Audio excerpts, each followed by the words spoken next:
Kalau Iya. gitu bisa nggak sih ada berpulang untuk bisa dipidanakan nggak sih? Kan saya baca juga kemarin, saya dengar juga si Pak Hari sendiri kan merasa ini sudah jatuhnya kayak semacam penyemaran nama baik dan sebagainya. Kan Oh, berarti ini kalau terkait. penyemaran ada unsur pidana dong. Ini terkait sama yang CMNP. Yang CMNP betul. Iya, Nah ini iya. kalau misalnya cocok logi kan mengkaitkan jatuhnya ini mungkin orang yang tidak tahu menahu karena ini clickbait yang nonton banyak mungkin yang nggak jelas ikut-ikutan nyebarin begitu. Itu bisa keseret pidana nggak? Kalau ditanya bisa. Tapi pertanyaannya gini, kita mesti coba realistis ya. Kalau saya catat kemarin kalau dari Pak Ari sendiri, ini khusus CMNP kan, beliau sudah menyampaikan kalau ya kita harus sadar tentang tabur tuai ya. Dia kan tidak spesifik mengatakan akan menggugat balik itu sudah jelas tidak. Tapi mengenai pencemaran nama baik dan sebagainya bisa saja. Tapi sekarang pertanyaannya kalau di medsos itu kan kebanyakan yang muncul nggak jelas. Nah, gitu. Itu satu. Terus yang kedua kalau sekarang balik ke media, nanti ini kan masalah etika. Gitu, masalah etika. Makanya kalau kita sama-sama sadar kan, saya pikir jurnalistik itu kan ya udah benar kan yang dipakai kode etik kan ya. Kode etik jurnalistik. Gitu. Kalau saya ngelihat kode etik itu kalau saya ya pribadi ya, mestinya beyond the law gitu. Jadi lebih etik dari, di atas hukum ya. Menurut saya etik itu lebih penting dari hukum. Karena nggak semua bisa ditulis. Betul. Gitu. Contoh paling gampang sekarang ini podcast gini kan, podcast. Kalau tiba-tiba saya angkat kaki di meja atau saya ngeludah di sini, saya bisa dihukum nggak? Belum tentu bisa. Tapi secara etika, tidak etis. Tidak etis. Jadi hukumannya sosial ya. Iya. Jadi menurut saya ya kalau media yang kredibel harusnya ya pegangannya ya kode etik. Betul. Gitu. Jadi kalau kaitannya tadi yang kasus yang sudah inkrah, sudah jelas posisinya, tapi terus digoreng secara periodik ya. Artinya memang ada tujuan tertentu untuk menjatuhkan nama orang. Gitu kan? Gini, iya kan? Kalau tujuan apalagi, bisa macam-macam ya. Apalagi orang itu punya nama, punya reputasi, punya prestasi atau punya apapun lah ya. Kalau figurnya seperti itu jawaban saya pasti, udah pasti. Digoreng-goreng dan memang celakanya di kita itu ya gampang banget termakan medsos. Betul. Jadi berita yang dari sumber yang terpercaya pun itu bisa digoreng, dibuat, dimanipulasi sehingga seolah-olah kutipan itu menjadi benar gitu. Padahal itu salah gitu.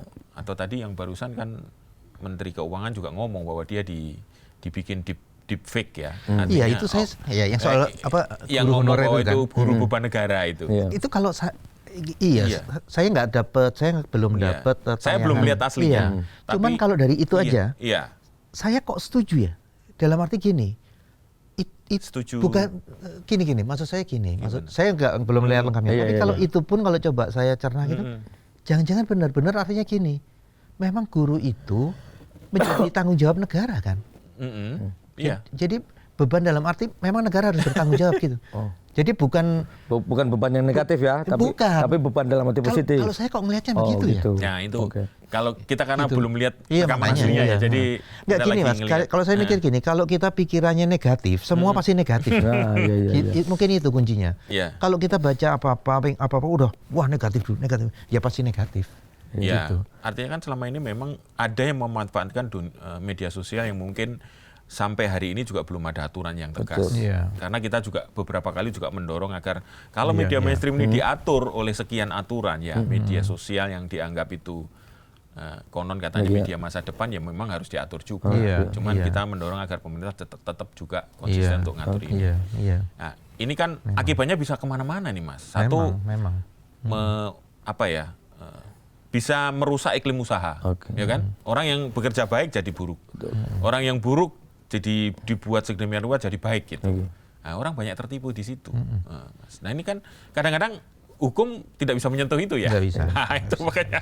Tapi yang bahaya gini Mas, bahaya gini. Kalau ini berlangsung terus, itu takut saya orang menjadi distrust. Nah itu. Gitu. Nah kalau distrust itu bahaya. Jadi masyarakat yang distrust itu ada tingkatannya kan. Pertama dia tidak percaya hukum dulu, distrust dulu kan. Akhirnya berikutnya apa? Dia sudah tidak percaya lagi sama yang lain-lain, gitu kan. Akhirnya kalau ini berlanjut terus, dulu saya ingat kalau nggak salah Pak Mahfud pernah bilang, bisa pecah Mas. Iya. Gitu, nggak ada yang dipercaya. Betul, karena gini Mas, sistem algoritma itu membaca kebiasaan kita dan kemauan kita. Kalau kita tuh interestnya tidak suka dengan si A, akan dikasih yang itu terus. Jadi seolah si A ini udah benar-benar buruk gitu di mata orang. Nah, apalagi kayak brainwash kan. Apalagi tingkat pendidikan masyarakat kita masih di bawah SMA gitu ya, yang juga minat baca kita rendah. Untuk yang tadi kalau Mas Kris kan ketika dapat di sosmed itu saya lebih lama untuk mencari kebenarannya daripada mendapat informasi yang itu gitu kan. Itu yang karena juga polanya gini Mas. Sorry, kalau aku lihat gini polanya, mungkin yang angkatan remaja kayak saya gini nih, mungkin orang tua kita itu kan terbiasa dengan zamannya itu kan dengan koran kan. Iya, betul. Dengan koran, TV, radio gitu kan. Ketika ini bertransformasi menjadi media sekarang, media digital, dia menjelma menjadi medsos, menjadi apa gitu kan. Jangan-jangan mereka masih berpikir ini sama dengan yang dulu. Gitu. Nah, itu mungkin ya. Nah, saya kembali lagi Mas Kris. Saya kembali lagi kalau Mas Kris orang ahli hukum, saya akan tanya secara hukum. Soal medsos yang sekarang saling istilahnya suka-suka cocok logi lah, ngambil-ngambil penyerang dan sebagainya. Saya tidak berbicara bahwa ini mau dituntut tidak dituntut, itu soal lain masing-masing ya. Tapi pertanyaannya adalah kalau misalnya ada yang misalnya saya nulis tentang Mas Kris, sementara ini saya ngawur nih sebenarnya nggak tahu. Terus Mas Kris nggak terima misalnya, itu sebenarnya kalau dari sisi hukum itu bisa kena hukuman apa aja, pasal apa aja sih Mas? Bisa, jadi gini. Kalau ahli saya sih nggak ahli ahli banget kali ya. Tapi ngerti hukum ya. Jadi gini, sebenarnya gini. Sebenarnya kalau kita bahasa saya gini, kalau kita gentleman, kita jantan gitu, kita tampil gitu, gampang Mas, bisa kena undang-undang ITE bisa, pencemaran baik bisa gitu. Ya tapi itu kalau jantan, artinya ini saya, gitu. Saya ngatain sampean gini maunya gimana gitu kan. Kalau orang Jawa Timuran bilang menang cacak kalah cacak gitu. Nah kalau itu bisa, sangat bisa. Tapi yang terjadi sekarang kan enggak. Kita berhubungan dengan orang-orang yang memang sembunyi, anonim ya. Anonim. Tapi kan sebenarnya kalau misalnya dilaporkan anonim juga sebetulnya dari 1.100 anonim misalnya, satu bisa dilacak sebenarnya kan. Artinya kan siapapun yang sembunyi juga, yang namanya salah tetap ancamannya ada kan. Ada. Cuman pertanyaannya gini Mas, makanya kalau sekarang kan orang bermain dengan anonim. Betul. Karena pertanyaannya gini, untuk ngelacak kan perlu effort. Betul. Terus habis gitu nanti sampai di ujung, iya kalau yang dilacak ada, kalau yang ujungnya juga mesin juga anonim juga repot.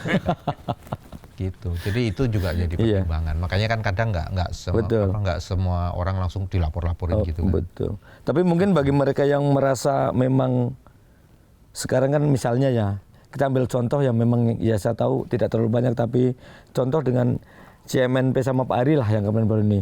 Kalau bagi mereka yang sudah mungkin kemarin terlanjur nulis, terus sudah dibantah juga sama Pak Hari sendiri, mungkin sekarang kalau sadar dan mumpung Pak Ari ini belum ngotot untuk ngelaporin nih gitu, mungkin di take down aja, barangkali itu salah satu cara untuk terhindar dari hukum. Iya, kan gini, kalau untuk yang ini balik kalau CMNP kan memang kita, kebetulan saya rilis beberapa hak jawab ya.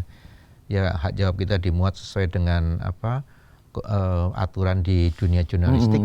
Ya sudah cukup. Kan. Tetapi sebenarnya apakah itu saja cukup? Sebenarnya ya gini, itu kan sebenarnya juga untuk kita sama-sama tahu yang benar itu seperti apa berita itu. Gitu. Ya harapannya ya jangan diulangi lagi gitu kan. Kalau terus masuk aja jawab terus.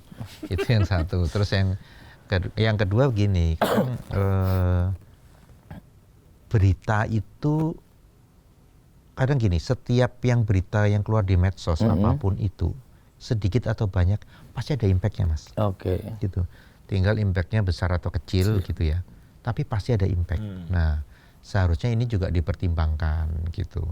Apakah kalau saya nulis cuman datanya nggak jelas itu berimpact atau tidak? Dan pertanyaannya gini, untungnya apa coba? Kalau kita nulis, tapi ini hoax gitu ya, hoax. Saya bilang aja lah kalau yang ngaco-ngaco itu hoax, cuman bikin gaduh gitu. Kadang saya mikir ini orang untungnya apa gitu? Atau jangan-jangan memang mengkapitalisasi itu kan bisa juga. Bisa. Ya kalau itu ya siap-siap kejeblos suatu saat. Gitu. Nggak kejeblos sama kita, orang lain akan jeblosin juga. Gitu. Karena kan apa namanya? Ya itu tabur tuai kan. Dia nabur suatu saat nuai aja, tinggal nunggu waktu kan gitu.